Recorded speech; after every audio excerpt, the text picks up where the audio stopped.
ভাবুন তো ১০ বছর আগের এক স্কুল জীবনের স্মৃতি হঠাৎ করে আবার জীবন্ত হয়ে উঠল।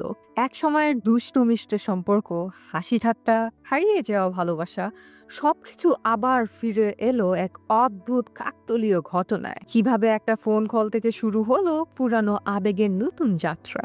কেমন করে নিচিদি আর থাকাকির গল্প আবারও পাক নিল, যেখানে বন্ধুত্বের সাথে মিশে গেল প্রেমের রং। শেষ পর্যন্ত কি তারা একে অপরকে পাবে, নাকি ভাগ্য আবারও তাদেরকে আলাদা করে দিবে? এই পুরো আবেগ ভরা গল্পের প্রতিটি মুহূর্ত লুকিয়ে আছে চমক, হাসি আর হৃদয় কাঁপানো রোম্যান্স। চলুন শুরু করি এই সুন্দর যাত্রার প্রথম অধ্যায়। গল্পের শুরু হয় নিচিদিকে দিয়ে। সে তার রুমে বসে ফোনে তার প্রিয় অ্যানিমে কার্টুন দেখছিল। সে এমনিতেই কার্টুন খুব পছন্দ করে। সেই স্কুল জীবন থেকে সে প্রতিনিয়ত কার্টুন দেখে এসছে। সেই ছোটবেলা কার্টুন দেখার সময় কেমন আমাদের সবার চোখে এক্সাইটমেন্ট কাজ করে, এখনো তার চোখে ঠিক তেমনি একটা এক্সাইটমেন্ট কাজ করছিল। ঠিক সেই সময় তার ফোনে একটা কল আসলো। স্ক্রিনের উপর আমরা একটি নাম দেখতে পাই। নামটি হলো তাকাকি। নামটি দেখা মাত্র নিচিদি কয়েক মুহূর্তের জন্য ভাবতে শুরু করে, কেন এত বছর পরে তাকাকির কল এসেছে। এরপর সে একটু ভীত হয়ে কলটি রিসিভ করে। যখনই তাকাকি অপর পাশ থেকে হ্যালো বলে, তখনই নিচিদির মুখে মুহূর্তের মধ্যে হালকা মুচকি হাসি এসে তাকাকির আওয়াজ ঠিক সেই আগের মতোই আছে, যেমনটা তাদের স্কুল জীবনে ছিল। বোঝাই যাচ্ছে তাকাকি নিচিদির স্কুল জীবনের বন্ধু ছিল। এরপর নিচিদি আত্মবিশ্বাসের সাথে কথা বলা শুরু করলো।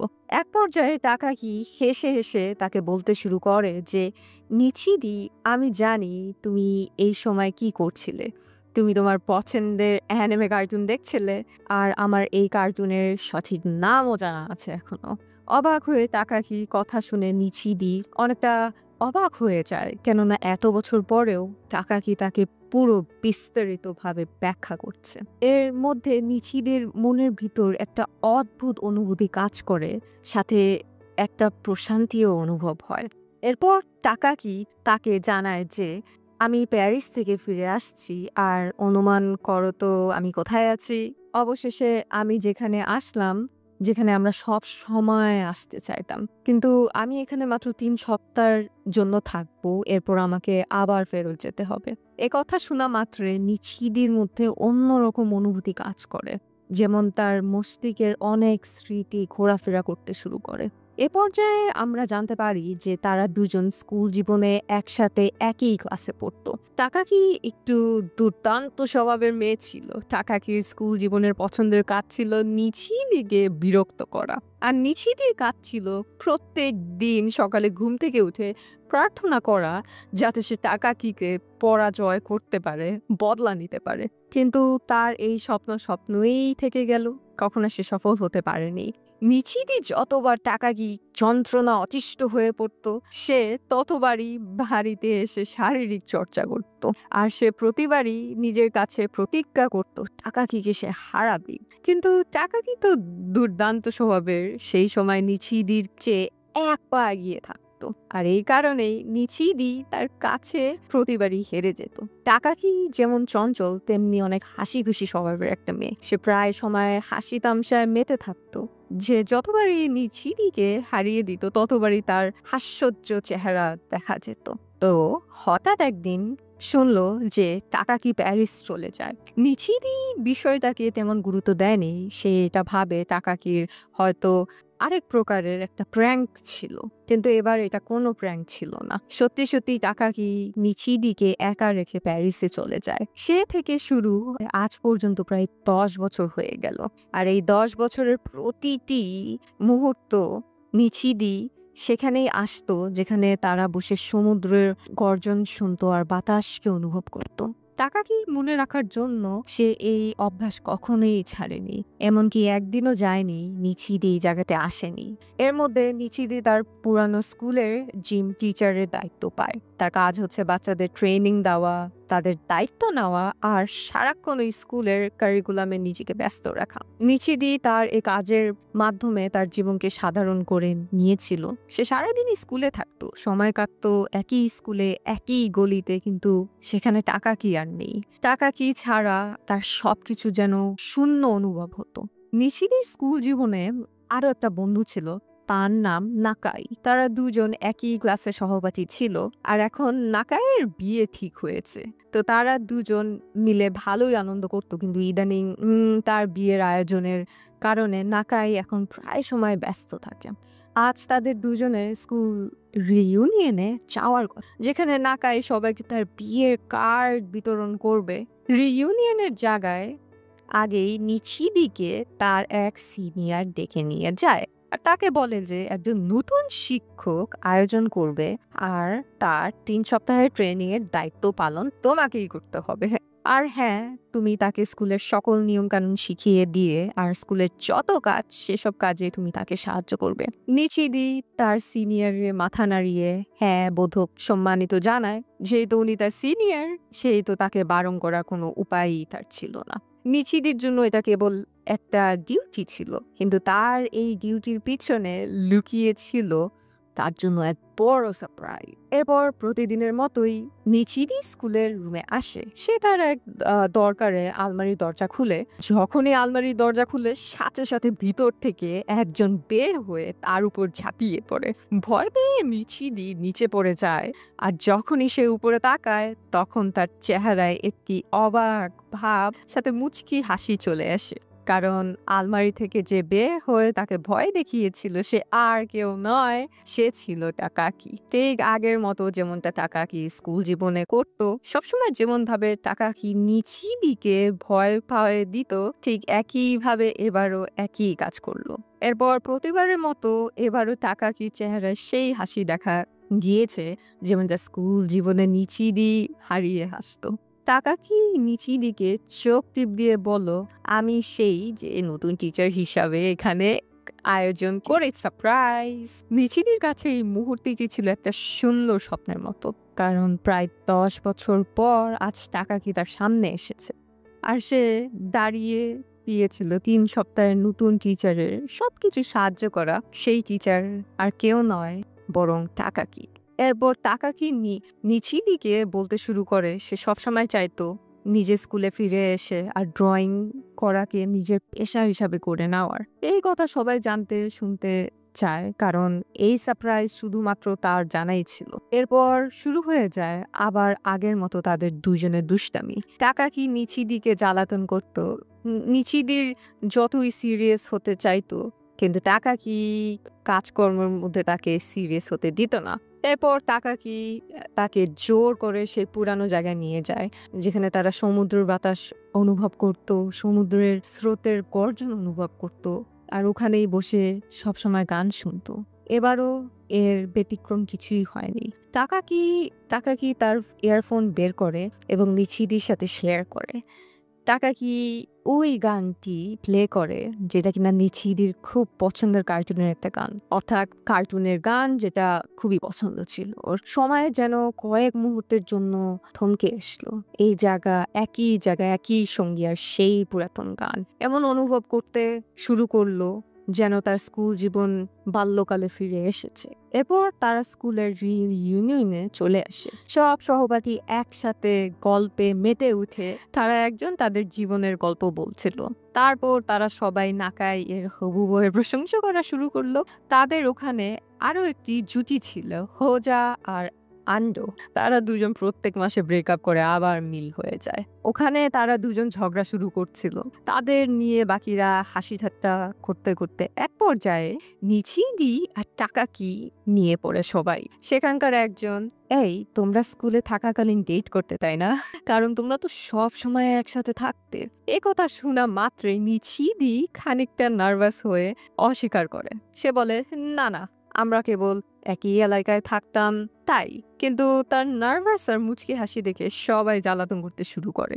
এরপর সেখানকার একজন বলে, আরে একবার তো টাকাকি টোকিও থেকে ফিরে এসেছিল আর টাকাকির সাথে দেখা করবে বলে নিচিদি এতটাই এক্সাইটেড ছিল যে সে তার এক্সাইটমেন্টের কারণে অসুস্থই হয়ে পড়ে। আস্তে আস্তে পার্টি শেষে সবাই বাড়ি ফিরে যায়। নিচিদি আর টাকাকি একসাথে ফিরছিল।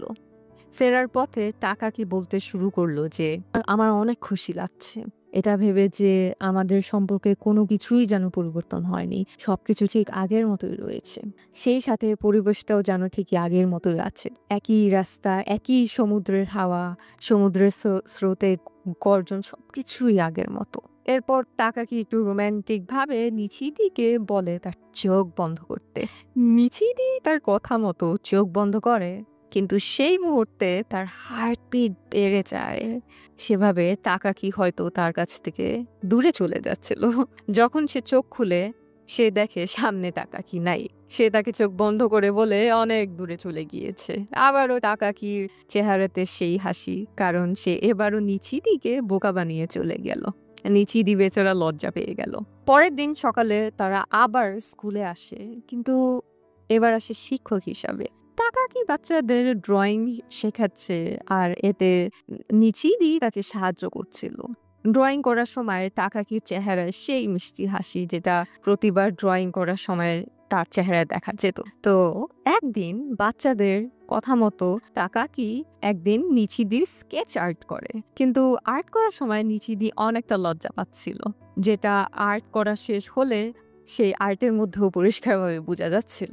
এটা দেখে বাচ্চারাও তাকে লজ্জা দিতে শুরু করে। তারপর স্কুল ছুটি হলে নিচিদি তার এক স্টুডেন্টদের বাড়িতে যায় তাকে হোমওয়ার্ক আর ডকুমেন্ট দিতে আসতে, কেননা সে ঠিকমতো স্কুলে আসে না, এমনকি বেশিরভাগ সময়ই একা একা থাকে। এরপর টাকাকি আর নিচিদি একসাথে ফিরছিল বাড়ির পথ। তখন নিচিদি টাকাকিকে বলে, তোমার কি মনে হয় বাচ্চাদের প্রত্যেক দিন স্কুলে আসা জরুরি? আমার তো মাঝে মধ্যে মনে হয় কিছুটা পরিবর্তন দরকার, কেননা সব বাচ্চা এক নয়, সবাই যেমন আনন্দ আলাদা, তাদের চাহিদাও আলাদা আলাদা। তার এসব কথা শুনে টাকিকি তার দিকে তাকিয়ে মুচকি হাসতে শুরু করে আর বলে যে তুমি তো অনেক ইমোশনাল শিক্ষক, বাচ্চাদের নিয়ে তোমার কতই না চিন্তা ভাবনা, এই বাচ্চারা তো তোমাকে পেয়ে অনেক ভাগ্যবান। তার কথা শুনে নিচিদি আবার লজ্জায় পড়ে যায়। তার মনে একটাই অনুভূতি কাজ করছে যে টাকাকি আবারও তার জীবনে ফিরে এসেছে। তারপরের দিন স্কুল কিছুটা সমস্যা তৈরি হয়। কিছু ছোট বাচ্চারা দৌড়ে দৌড়ে নিচিদির কাছে এসে দুজনের বিষয়ে নালিশ করে। একজন দুইজনকে অপরের সাথে ডেট করছে। এই কথা শুনে টাকাকি নিচিদির সাথে যায় লুকিয়ে লুকিয়ে ওই দুইজনের উপর নজর রাখতে। তারা দুজন এক কোনায় দাঁড়িয়ে ওই দুইজনকে দেখছিল। সেই মুহূর্তে ওই দুইজন বাচ্চা খুব রোমান্টিক একটা পর্ব তৈরি করে। তারা দুইজন একে অপরকে কিস করতে শুরু করে। নিচিনি বিষয়টি দেখে আরো বেশি লজ্জায় পড়ে যায়, এমনকি সে টাকাকি চোখের দিকে তাকাতে পারছিল না। এই পর্যায়ে সে সরাসরি বাচ্চাদের সামনে যে তাদেরকে ভালো করে বুঝিয়ে বাড়িতে পাঠিয়ে দেয়। এরপর টাকাকি আর নিচিদি একসাথে বসে কথা বলছিল। তখন টাকাকি তাকে মুচকি হেসে জিজ্ঞেস করে যে আচ্ছা নিচিদি, তুমি এমন এখন পর্যন্ত কেন কাউকে ডেট করোনি? নিচিদি কথাটা শুনে খানিকক্ষণ নার্ভাস হয়ে, কিন্তু সে উত্তরে বলে, এখানে অনেক বাচ্চা রয়েছে, এরা যদি আমাকে ডেট করতে দেখে তাহলে আবার আমাকে নিয়ে তারা হাসি তামসা শুরু করবে। আর এখন তো তুমি এখানকার একজন শিক্ষক হয়ে গেছে, তাই তোমারও যদি এখানে ডেট করতে হয় তাহলে অনেক মুশকিল হতে পারে। এরপর টাকাকি তার চোখের দিকে তাকিয়ে খুব সুন্দর করে জবাব দিয়ে সে বলে যে এসব আমি তেমন একটা পাত্তা দেই না, কারণ আমি এমন কাউকে ডেট করব যাকে নিয়ে আমি সারা জীবন কাটিয়ে দিতে পারবো, যাকে আমি বিয়ে করব। এতে কেউ যদি হাসি তামসা করে তবে এসব কিছুতে আমার কোনো যায় আসে না। টাকাকি এসব কথা শুনে নিচিদির কল্পনায় হারিয়ে যায়। সে টাকাকির সাথে নিজেকে একটা কাপল হিসাবে কল্পনা করা শুরু করে। তার কল্পনা যেন তার আয়বের বাইরে চলে যায়। সে টাকাকিকে তার জীবন সঙ্গী হিসাবে ভাসতে শুরু করে। তার হার্টবিট যেন আরো বেড়ে যায়, কিন্তু সে মুখ ফুটে কিছুতেই বলতে পারছে না। বেচারা তো ইন্ট্রোভার্ট, তাই না? এভাবে চলে যায় বেশ কিছুদিন। এর পরের পর্ব হচ্ছে নিকায়ের বিয়ের দিন। সব বন্ধুরা রিইউনিয়ন, এরপর আবারও একসাথে মিলিত হয়ে বিয়েতে। বিয়েতে আনন্দ আত্মহারা হয়ে পড়ে সব বন্ধুরা। এই বিয়ের মধ্যে খুব সুন্দর একটা মুহূর্ত তৈরি হয়। ব্রাইড যখন ফুলের ভোড়া ছুঁড়ে মারে, সেই ফুলের ভোড়া এসে টাকাকির হাতে এসে পড়ে। যা দেখে সেখানে থাকা সকল অতিথি হাততালি দিতে শুরু করে। সেই মুহূর্তে নিচিদি টাকাকিকে নিজের বউয়ের সাজে কল্পনা করতে শুরু করে। মুহূর্তটা তো যেন খুব সুন্দর একটা স্বপ্নের মতো হয়ে যায়। তার কয়েক মিনিট কল্পনা ভেঙে যায় নাকাইয়ের জন্য। কেননা এখন নাকাই তার সদ্য বিয়ে করা বউকে খুব সুন্দরভাবে প্রপোজ করলো। আসলে সে এখন পর্যন্ত তার বউকে প্রপোজ করতে পারেনি। সে খুব সুন্দর মুহূর্ত তৈরি করে এবং সবার সামনে বউকে প্রপোজ করে। তার প্রপোজাল মুহূর্তের মধ্যে যেন থমকে যায় সবাই। এরপর বিয়ের পর্ব শেষ হলে তারা ২ বন্ধু একসাথে বসে কথা বলছিল। তখন নাকাই নিচিদিকে বলে, "বন্ধু, এখন সেই সময় চলে এসেছে। তুইও টাকাকিকে প্রপোজ করে ফেল। দেরি করে ফেলিস না। তুই দেরি করে ফেললে অন্য কেউ টাকাকিকে প্রপোজ করে নিয়ে চলে যাবে কিন্তু।" নাকাইয়ের কথা শুনে নিচিদি এ বিষয়ে ভাবতে শুরু করে। বিষয়টি যেন তার মধ্যে গেঁথে যায়। কথাটি তার মাথার মধ্যে ঘুরপাক থেকে শুরু করে, এতে তার ফিলিংস আরো গভীর হওয়া শুরু করে টাকাকির প্রতি। কিন্তু বিয়ের মধ্যে তো একটি গড়বড় হয়ে যায়। টাকাকির হাতে থেকে ফুলের ভোড়াটি সেখানকার একটি সুইমিং পুলে পড়ে যায়।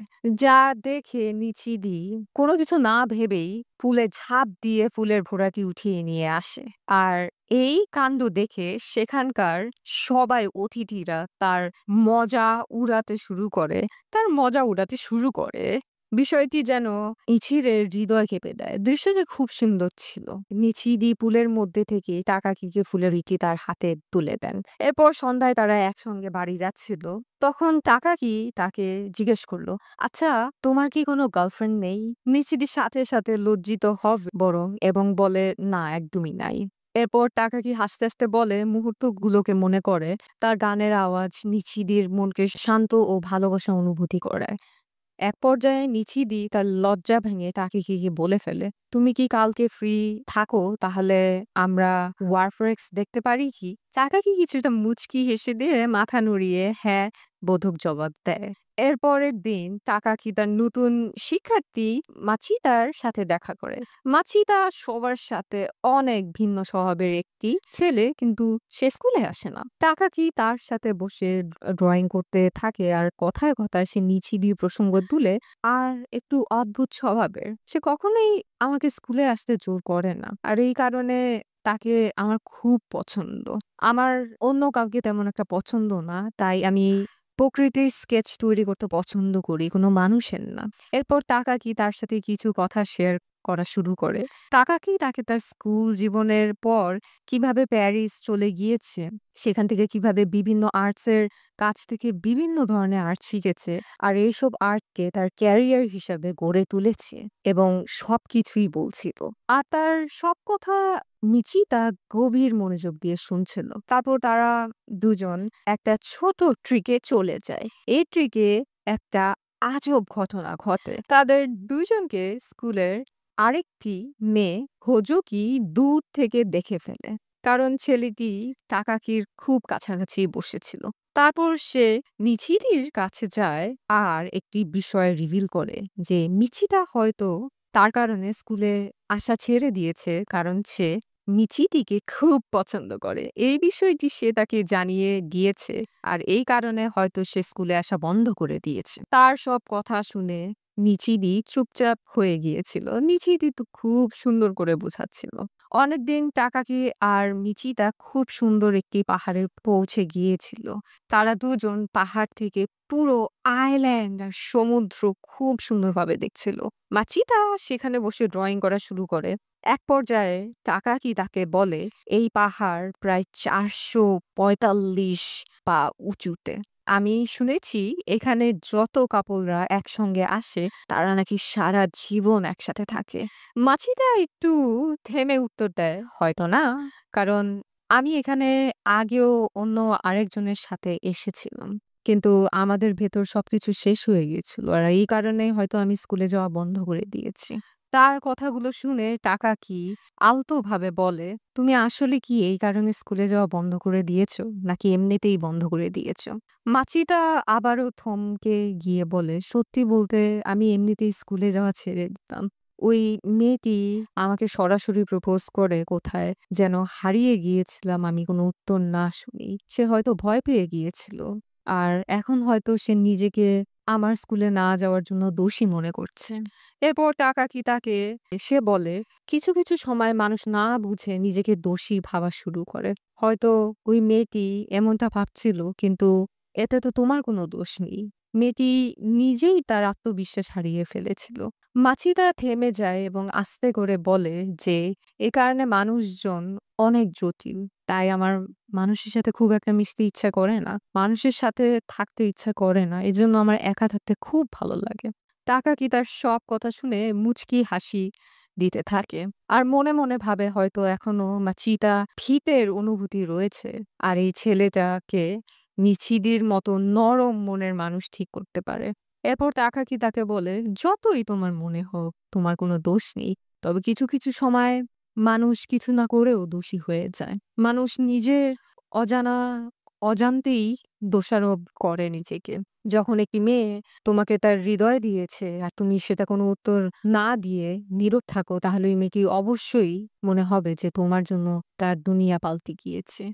যতই তুমি নিজেকে নির্দোষ মনে করো না কেন, তোমার জন্য ওই মেয়েটির ভিতরে বাজে অনুভব হবে।" এই সময় মাছিটা একেবারে চুপ হয়ে যায়, কেন তার ভিতর কথাগুলো গেঁথে গিয়েছিল। অপরদিন মিছিদি হোজাকিকে বোঝাতে থাকে যে, "তোমরা নিজেদের নিজেদের দোষ ভাবার কোনো প্রয়োজন নেই। তুমি শুধু তোমার অনুভূতি শেয়ার করেছো, আর এটা কোনো দোষের কাজ না।" মাচিটা হয়তো বিষয়টিকে ভুল বুঝেছিল।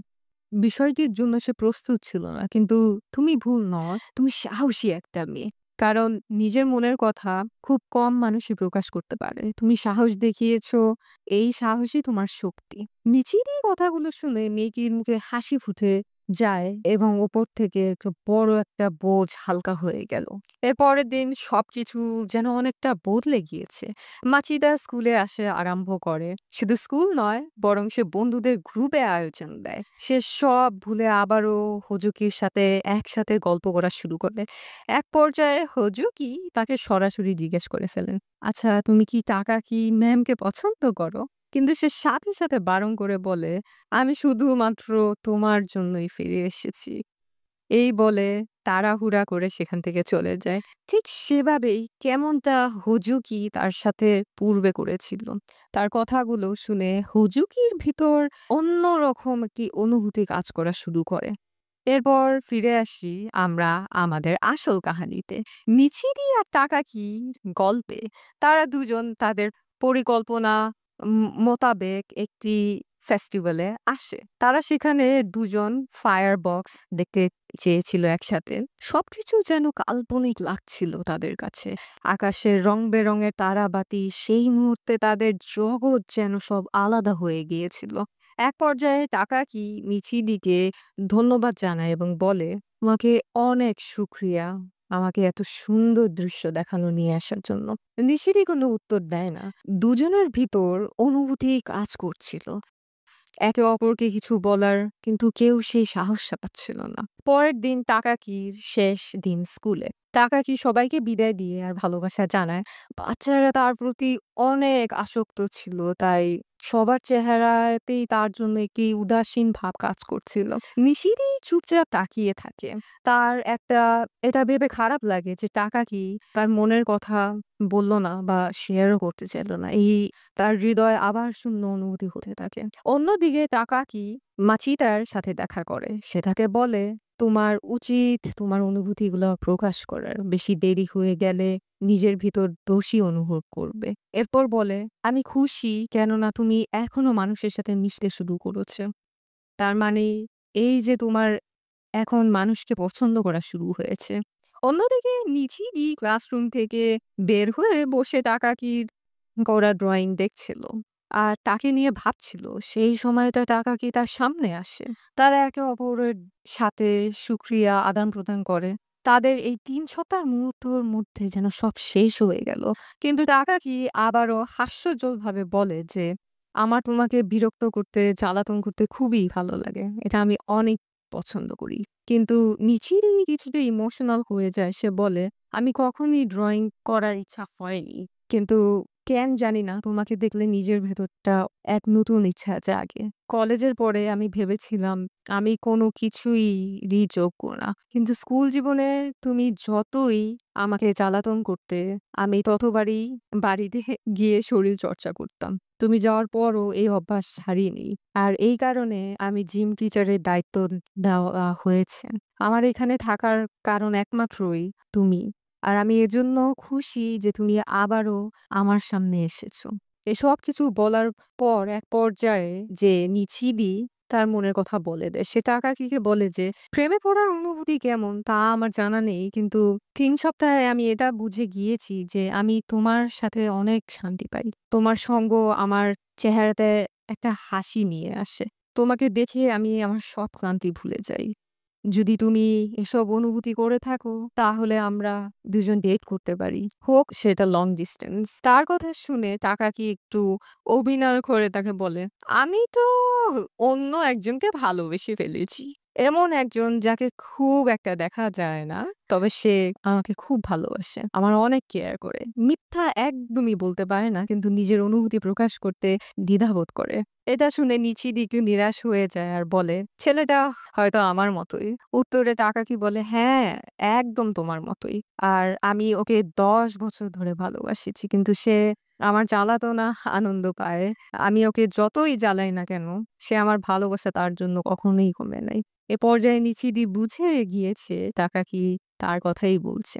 কিন্তু এই মুহূর্তটা তার কল্পনার মতো লাগছিল। তাকাকি আরো বলে যে, "আমি যখন তোমাকে ভালোবেসেছি যে আমি সেখানে থাকতে চাই, সময়ে থাকতে চাই। আস্তে নিজের অনুভূতি প্রকাশ করা শুরু করি। সে তার প্রত্যেক মুহূর্ত আর তাকাকি নিয়ে তার ভাবনাগুলো বলতে শুরু করে। এক পর্যায়ে তাকাকি বলে যে, "আমি তোমার সাথে ডেট করতে চাই না। আমি সরাসরি বিয়ে করব। বিয়ের পর তুমি যেভাবে চাইবে আমি সেভাবেই তোমার সাথে থাকবো।" এবং তাকে প্রপোজ করে। "তাকাকি, তুমি কি আমাকে বিয়ে করবে?" সেটার সাথে তাকাকি হ্যাঁ বলে দেয়। সাথে তাকাকি হ্যাঁ বলে দেয়। এখন থেকেই তাদের নতুন সম্পর্ক শুরু হয়। তারা একে অপরের হাত ধরে বাড়ি ফিরছে। এর পরের দিন স্কুলের সব বাচ্চারা তাকাকির জন্য একটা সারপ্রাইজ আয়োজন করে। তারা সবাই বোর্ডে খুব সুন্দর কথা লেখে এবং তাকাকির জন্য গান গায়। এরপর তারা তাকাকিকে ধন্যবাদ জানায় ওই ৩ সপ্তাহের জন্য। সেই ৩ সপ্তাহ তাকাকি তাদের সাথে কাটিয়েছিল।